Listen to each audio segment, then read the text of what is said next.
Positive Solutions with Dr. Gordon is a podcast which focuses on contemporary social and educational issues from an educational leadership and behavioral research perspective. We will delve into those issues that are important to you as we listen to understand the needs of others and positively respond to address those needs, concerns, and/or fears.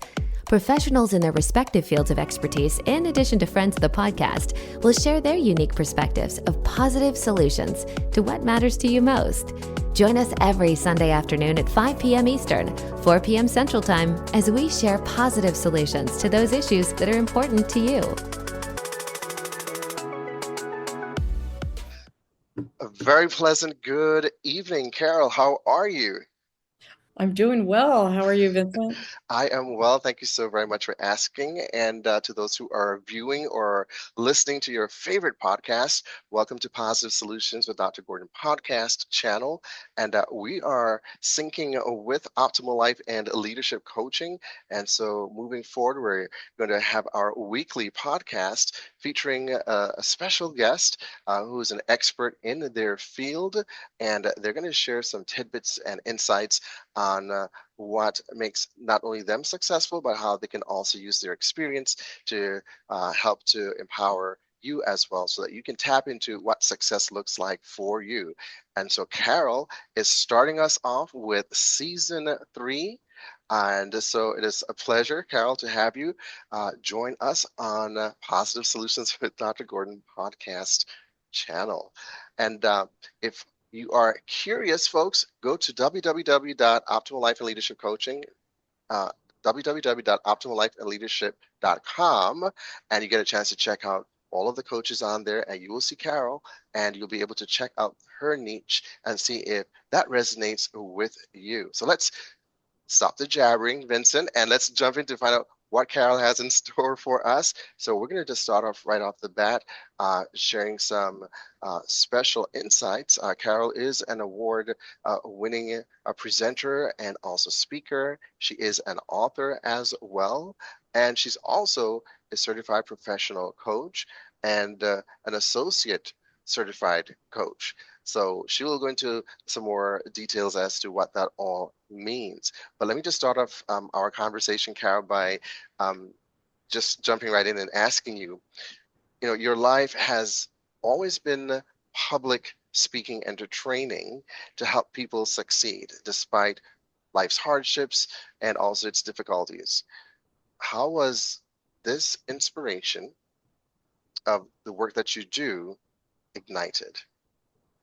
Well, thanks, first of all, for having me on the podcast. It's really an honor to be here and to get to share with you a little more and also the audience. So what ignited that inspiration? Well, I started working at a very young age, and I dove right into the corporate world. And I had come from a really very traumatic childhood and background. And so I found that while work really helped me be stable and really began to kind of fill some of those holes that I had, I really had to start dealing with what had been done to me as a child. And the story really didn't come out until I was 27 years old. I hadn't told a soul that I had been abandoned by my father at age 2. My mother married a man within our church, and he turned out to be a pedophile and abused my brother and me horrifically for many years. And so ultimately, my brother was moved out of the house, and I was left home alone with him for weeks at a time as my mom was traveling and out. And he was sexually molesting me and using me for child pornography. And so I had kept that secret for a long time. When I was a teenager, I was finally able to come out and expose him. But I was silenced and sent to live with my grandparents and told never to ever tell anybody what had been done to me. And so that really started a lot of things into motion that were self-destructive for me, and just really, finding it a challenge to get through high school with, having all this trauma that I had endured and trying to act normal and be normal and, not let anybody know what had happened. And so I, was able to put on the facade. And so when I finally did get into the work world and, just really became a high performer, because it was all about, making sure that everybody knew that I was okay and that I was successful, and, just these things that we do to really cover up our pain. But ultimately, it turned out that I just couldn't. I finally cracked when I was 27 and got some help and decided to, go through therapy and begin to kind of rebuild, the broken pieces of my life. And so what really ignited the inspiration to begin to help people be successful despite hardships that come in life for all of us, and they come in many different forms and ways and different things that happen. We all experience some things, but I began to realize that if I could work my way out of this darkness that I was in, and that I could be successful and be whole, I knew that I could help other people do the same. And so I just was aware that many of us hide the things that are really the most traumatic, and the roadblocks, we're just able to cover that up, but ultimately those are things that need to be dealt with.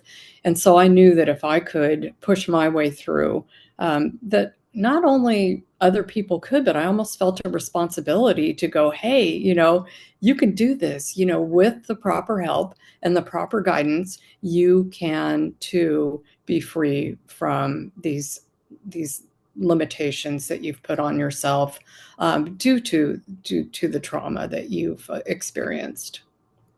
Wow, that's quite a bit to unpack, and my heart goes out to you for what you've endured, but you're also successful in the end, and you're not looking for pity.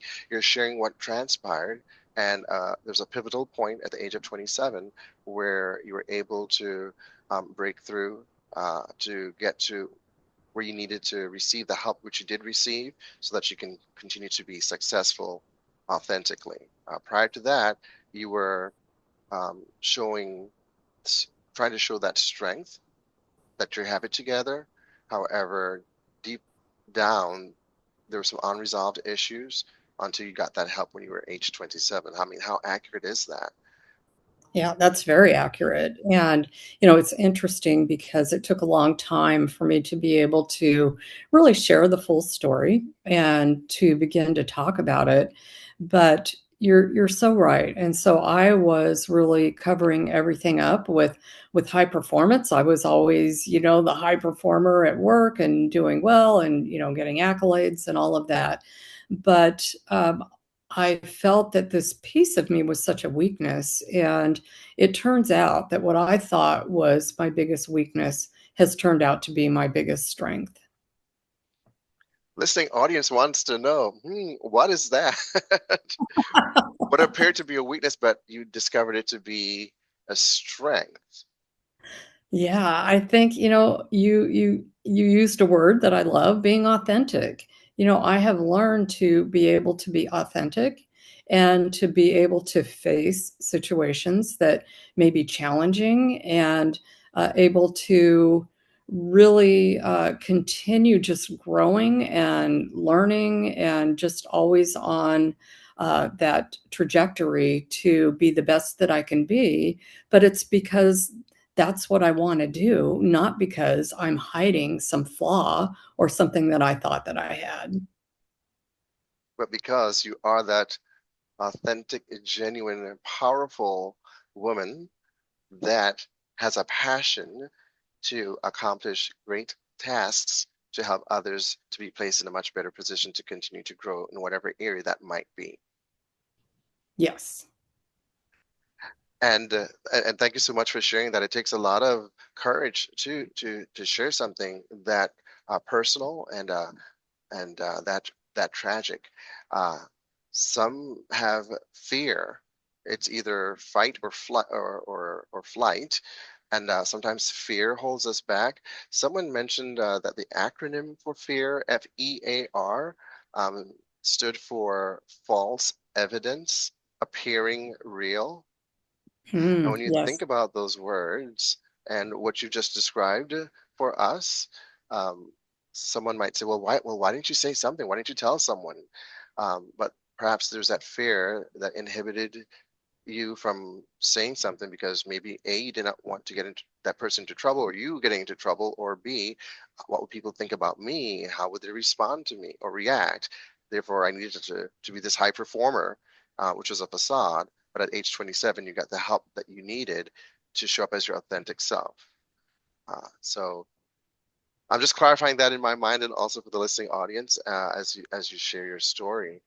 Um, and so, how have you been able to use your experience to then help others, if at all? Some people might write a memoir, some might write a book, some might do presentations. What are some things that you have done that might help individuals to understand that whatever it is that you're going through, there is hope? Yeah, all of the above. So, once I really got my feet on the ground and realized that I wasn't the only person on the planet that this had happened to. In fact, it's very common. And, a That's lot of unfortunate. women and men have experienced similar things. And so I began public speaking and really reaching out to help adult survivors of child abuse, but also some child abuse prevention. And then ultimately, I did write my book, When Hope Hurts. And so that was one of the reasons that I wrote the book, was to answer a lot of the questions. So, one of the questions that came to mind that you just mentioned was, why did it take so long to say anything? And so that is a very common question about not being able to really tell or come to terms with it. And so the book answered a lot of questions, because when I was public speaking, afterwards, you always see the speaker, there's a line of people that want to talk to you, Right. and they always had a lot of questions about the story and, what happened to your mother, what happened to your brother, what happened to the perpetrator. There were just so many questions that couldn't be answered in a presentation. And so I decided to write the book, not only to answer those questions, but it had been on my heart and mind for a long time that I really wanted the story to be able to not only document what had happened, but also have the story come out in a way that people could relate to, so that they could begin to experience their own healing and be able to protect the children in their life and understand, the complexity of all of this, because it is very complex. The reason people don't tell, and the reason that it continues on generation after generation. And so the book was able to help answer those questions and really be a resource for people when they needed additional help. Right. No, and so thank you for doing that. And again, folks, it's called When Hope Hurts. It's by Carol Urton, and it answers those questions that people have. What happened to your brother? What happened to your mom, or to the perpetrator, or what happened to you? Well, Carol's on here, and she's sharing how she was able to move from just surviving to now thriving. She was very successful in the corporate world, and has now launched her own personal coaching practice, and has also joined Optimal Life and Leadership Coaching to again provide those opportunities for others to not only hear her story, but so that she can help to hold space with them and coach them along wherever they may be in their lives.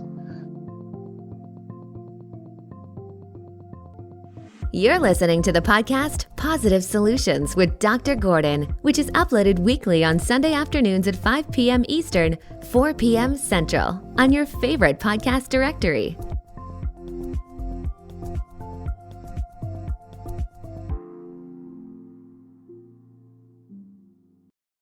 Right.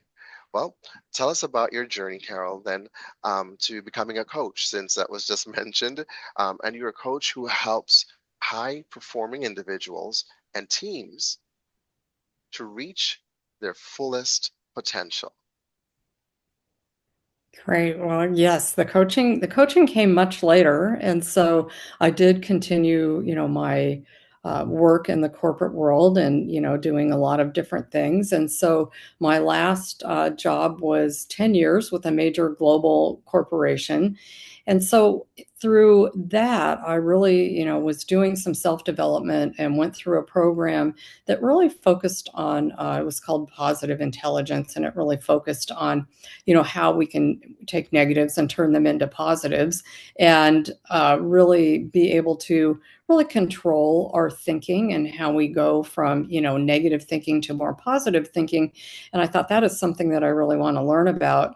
And it came with a coach. It came with 4 sessions with a life and leadership coach. And so I began coaching with this person, and I was like, oh my gosh, I didn't even know about the coaching profession.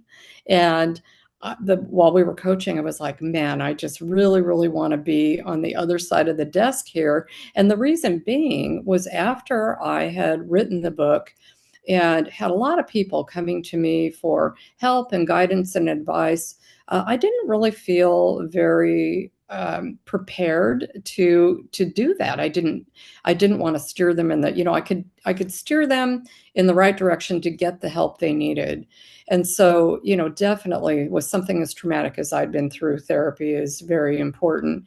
But as I really looked at how coaching worked, I began to realize how beneficial it can be in the workplace, and how there really is a science behind coaching, because with the proper training and the proper ability to be able to really connect with people and ask those questions, and begin to really break through some of these destructive thought patterns that we have, or patterns of thinking that hold us back, whether it's fear or imposter syndrome, or whatever it might be. It just really fascinated me. And so I decided to go to coaching school. And so I did that. It was hard. I was a full-time corporate professional in a high-performing job, but went to coaching school, nights, weekends, all the work that it took to get through that, and then opened my own practice. So I had a little side gig with my coaching practice. And then fortunately, I've been able to take that coaching practice full time now. So I'm coaching full time, and I love every minute of it. And I look at all the pieces of my life, and while I don't necessarily, my niche is not really trauma. I just know that so many people have experienced trauma, that when that comes up, or if it comes up, I do have the capability to be able to coach them through, or again, guide them into deeper help if they do need deeper help. And so I know that, in the world of high performance, things can get pretty stressful, and it doesn't take too much to make people feel like they're going to break, coupled with just corporate bureaucracy, and the red tape and all the challenges that comes from working in big organizations. And I see you smiling, Dr. Gordon. As a I coach, am, and I'm doing my best to keep quiet and listen to you speak. as a coach, I'm going to ask you. Wow, I see a reaction there. Right. No, this is your story. So I'm not going to insert my story into yours, but what you're saying resonates 110% with me, as you talk about, working in a high-performing environment. And individuals might have other stress factors or stressors in their lives, and who knows what might be that tipping point that pushes them over the edge. And so, one needs to be careful as leaders, whether it's upper management, middle management, if you're in a supervisory position, to be mindful of the individuals with whom you're charged to supervise and to lead and to guide, and to, again, be a coach as a leader, as opposed to being punitive as a leader, and not creating a toxic work environment for your employees. because you have no idea what they might be experiencing.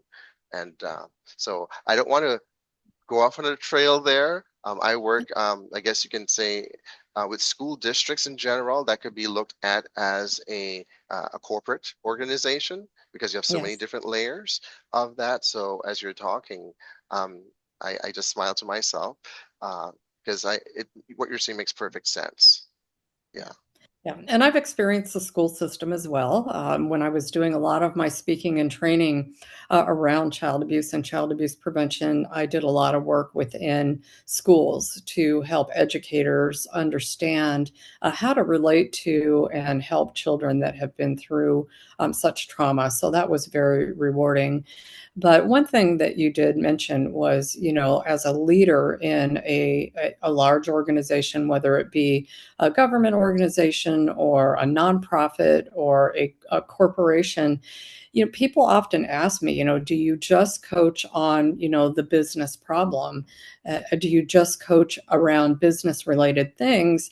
And my answer always is no, because The whole generally, person. Yeah. when I'm doing one-on-one coaching, whether it's a CEO or the president of an organization, you don't bring a different person to work with you than you are at home. I mean, you may Exactly. try to, but a lot of times, there are personal things that are pressures that can get in the way of, fully being able to concentrate, or vice versa. Maybe the work pressure is really affecting the home life. And so, developing methods and skills and tools to be able to be in more of a flow at home and at work can be really important, especially if you're feeling, that pressure and that stress, because it does come out in a lot of different ways and different ways for different people. Right. And one of the things that we're very fortunate to have at Optimal Life and Leadership Coaching is that all of the certified professional coaches on there, we're all trained with the same modality. And so we are all speaking similar languages. We have different niches, but we're using the same curriculum to help our clients so that they can become aware or highly conscious of who they are, what they're going through or experiencing in their lives, and how they can choose to respond to whatever may be occurring in their lives, whether it's personally or professionally. And we don't just coach just one aspect, as you correctly mentioned, Carol. It's the entire being, the whole person. Is coached. And so for us at Optimal Life and Leadership Coaching, we have the law of being, that focuses on that, and it's for 4 months, an hour once a week of coaching. And then we have the Energy Leader Design Systems, which is a year long, and we do a deeper dive into every aspect of that client's life so that they can show up and be their full, authentic, genuine selves and give 110% no matter what might be happening. And so we help clients to move from functional to optimal. And so that's what we get to do. And I'm very thrilled that, Carol, you are a part of the team to assist our clients along so that they can show up and give 110% authentically. Yes, I'm very excited to be part of the team. It's been a really wonderful thing to see it all come together, and excited about the journey. Yeah, no, thank you for joining us because you bring a unique perspective. We each do, and we each have a wonderful story to tell. We all have a story to tell. And life happens. How do we learn from it, and how do we help to share those experiences and some tools to help others to add to their toolkit so that they can show up and be successful in life as well. Now, Carol, I was doing a little bit of background research, and I found out that you are also thinking you are a writer, a very prolific writer, and you are thinking about writing another book. And I think it has to do with lemons and lemonade. Yeah, that sounds interesting. Lemons and lemonade in the corporate world and coaching. Yes, so I am working on a new book. The working title is The Lemon Myth, and it is When to Stop Trying to Make Lemonade and Reinvent Your Life. And so I think a lot of us have gone through life when challenges come towards us, and we're in a situation that is just really, really difficult. And the question, is, how do I take lemons and make them into lemonade, which is what we've been told our whole Right. life? Or how do we know when the lemons just aren't suitable to make lemonade and you got to do something completely different? And so the premise of the book is just, how do I know whether I'm stuck in a job or a life situation that I need to keep working and working and working and working to try to make it work? Or when do I make a shift and reinvent my life or my job? Interesting. So that has gotten a lot of people's attention. I'm sure it got my attention because, as you mentioned, we've always been taught when life throws you lemons, make lemonade, and it's become a cliche. But what you're saying is that sometimes life throws you lemons, and you may not need to make lemonade with those lemons. Perhaps you need to make martini or some other beverage. Get rid of the lemonade. And so it's about having a mind shift or reframing our thoughts. We do get the idea of when some trying times happen, you make the best out of it. So we get that Absolutely. one perspective. Yeah. Uh, the other perspective is that maybe we have been going down the road in one direction, hardships come, and we still keep on down that road if it's meant to be. But what you're saying is sometimes maybe we shouldn't even be on that road. We should make a shift. Again, depending on that person, their situation, because each one is different. And so when life throws you those lemons, maybe you need to reconsider, do I really need to make lemonade or do I need to just, make something totally different? Figuratively speaking, literally speaking. Yes, and you're right. It's going to be different for every person, and every situation is different. So it's certainly not telling people what they need to do, but it's really assessing our values. And we've talked Right. about, being authentic. And, one thing we do in coaching is help people align with their values. And sometimes they don't even know exactly what their values are. I asked a client the other day what their top 5 values were, and they said, gee, nobody's ever asked me that. And so we were able to explore, what those are and really begin to look at what they were trying to accomplish and align that with their values, which just really made all the difference in the world. And that is helpful. And that's what we do as coaches. And so, one to your point, another helpful tip that we also share with clients is if they have no idea, well, oh, values.